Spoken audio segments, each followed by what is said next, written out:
Alright, hey guys, I have been missing in action. Let me tell you why specifically. First of all, when TIFF started, I had no time for nothing else. And during that time, I wasn't finishing the books that I started in terms of the ones that I posted last.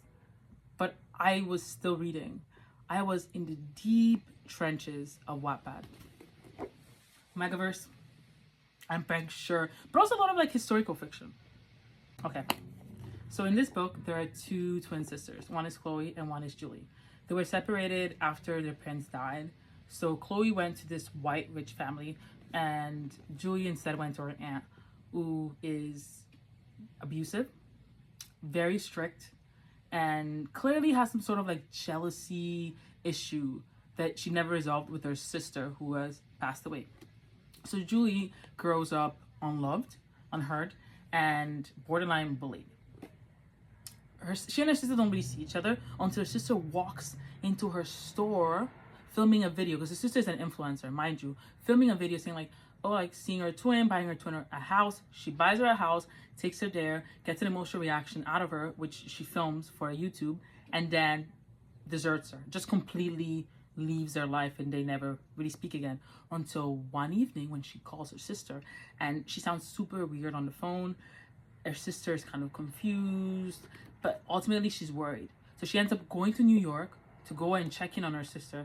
And mind you, during this time, Julie is living a completely different life from her sister. She grew up in poverty. She has to work for her money. People are coming to work recognizing her because she looks like her twin, but her twin's an influencer and she's just a normal person. Chloe instead grew up in a rich family. That kind of family just like owns properties and it's well known all over the world / all over New York. It's given like socialites. And then when she goes and visits her sister to find out like why she called her, what's going on, she gets easy access because she looks exactly like her twin. She kind of pretends to be her. Goes in the house and she finds her dead body.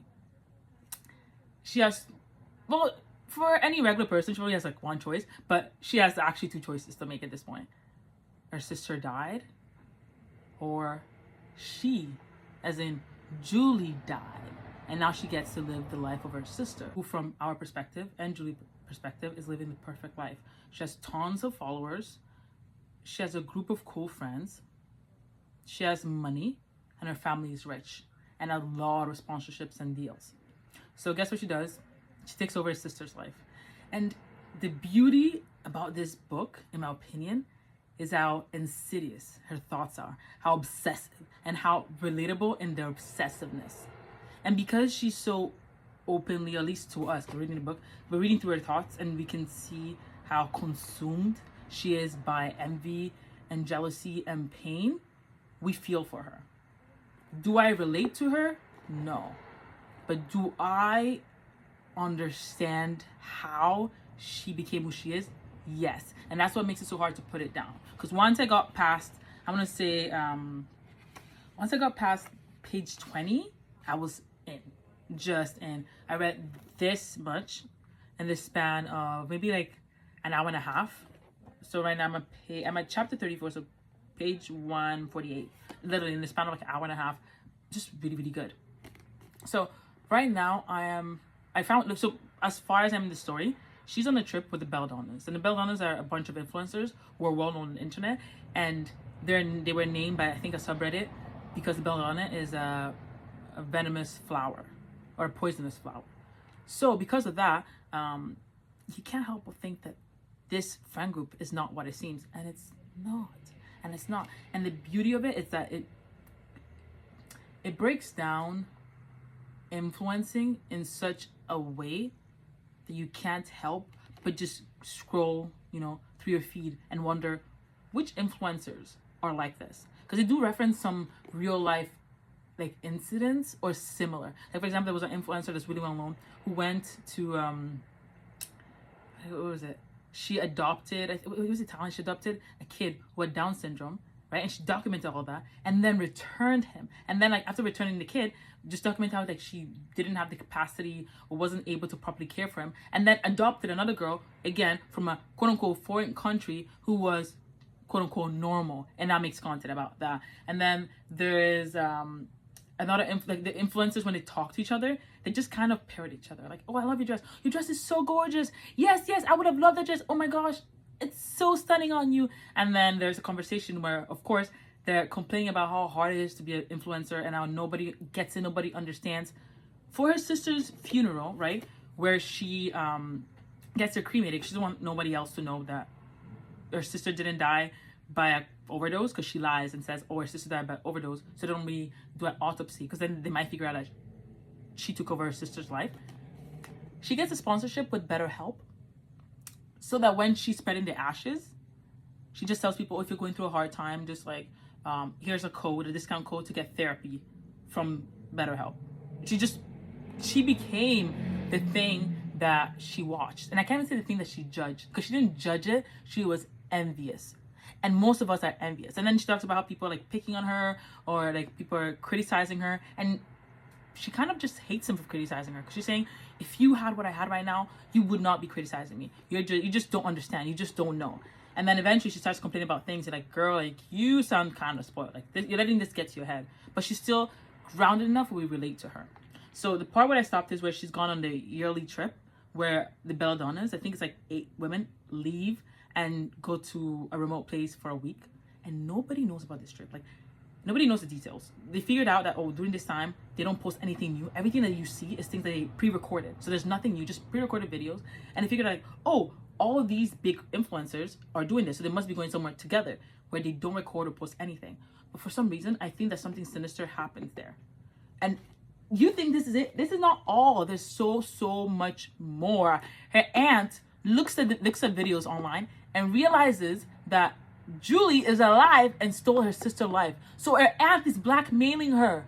So now she's paying her aunt like thousands of dollars a month plus interest. So she doesn't tell anybody that her sister, that Julie stole Chloe's life and is pretending to be the influencer. And on top of it, she's saying that if she doesn't pay her, the aunt's gonna go to the police and tell them that Julie killed Chloe. Like, isn't that insane? That's your aunt. No loyalty. Then she finds out that the Vanderbilts, who are Chloe's adoptive parents, are in a facility and basically vegetables. There was an incident where they were like, it was a hit and run, but nobody knows about it. Like, nobody knows that her parents are there. She's been signing NDAs in the facility, and the facility is like very well protected, so no one even knows that they're there. What do you mean the parents are bedbound? What do you mean your sister died and all she was saying on the phone was mistake before the line dropped? Nothing adds up. And the way that these women act as her friends, but then when she goes to her sister's phone, she realizes that she has all the belladonnas, who are supposed to be her best friends, all muted. There's something going on. So now she's pretending to be her sister, not just to the outside world, but also to the girls that are supposed to know her sister the most. And yet it seems like nobody noticed. So now she's realizing her sister must have been lonely. She finds her sister's diaries, and in it, like, she finds out that the rumors online, because she loves reading Reddit threads and just reading everything on her sister. Before she became her sister, she was keeping track on her journey and what she was doing. But once she took over her life, she was addicted to constant feedback, right? So she was one of the subreddits, and they're talking about how her parents, like the Chloe's parents, adopted her because they said something racist about Chinese people, and she's Chinese, so like that's supposed to help. It was true. She finds out from Chloe's diary that it was true. Her parents adopted her so they could look good, because her parents are just a white family. So there's a lot that does not meet, like, there's a lot more that meets the eye. And right now I'm just at page 168, but I'm loving it. And the page number of my book, which is an arc, might be different from the actual published version. But right now I am at the part where they just got to the island and found out that the island is owned by one of the other belladonnas, like actually the leader, and her name is, where is it, Bella Marie. And the worst part is Bella Marie is a cult leader, and Julie can't for some reason accept that or see that. So she's thinking that Bella Marie is the most honest out of all of them. If you're saying that you're in a den and it's full of vipers and she's the viper queen, there's maybe something that she has in common with all of them, or why they're all surrounding her. There's a reason. And then there's a new girl, and this new girl just left an abusive relationship, has 2 kids. So she's a single mom. So she's on this vacation. She just joined the Belladonnas. they get to the island and she realizes that not only did they not have Wi-Fi on the plane, but there's no Wi-Fi on the island. And then the private jet they took there left. So she's like, well, what happens if there's an emergency? Like, what if X, Y, and Z? And all the other girls are laughing at her. And Julie, who's not pretending to be Chloe, Julie is panicking because she doesn't know what is going to happen or what happened. But according to everybody else, she's been there before. So she lives for the fact that the new girl is asking all the questions that she wants to ask. Or like, for example, how they had a test on the plane where they peer pressured the new girl into taking an unknown drug, telling her that she has to, that she can't get on, like she can't go on the trip unless she does. And then when she takes it, they tell her that it was just a placebo. But one thing I realized that all their events, they always insist on the girls holding a drink. And I feel like they're being drugged. It's giving a cure for wellness or whatever that movie's called. I feel like the first way for cults to operate, they kind of control what you eat and what you drink, who you talk to, where you are, and there's other stuff. But I'm pretty sure like these are some of the main stuff. But yeah, guys, it's really, really good. And I can't wait to get far into the book. Yay!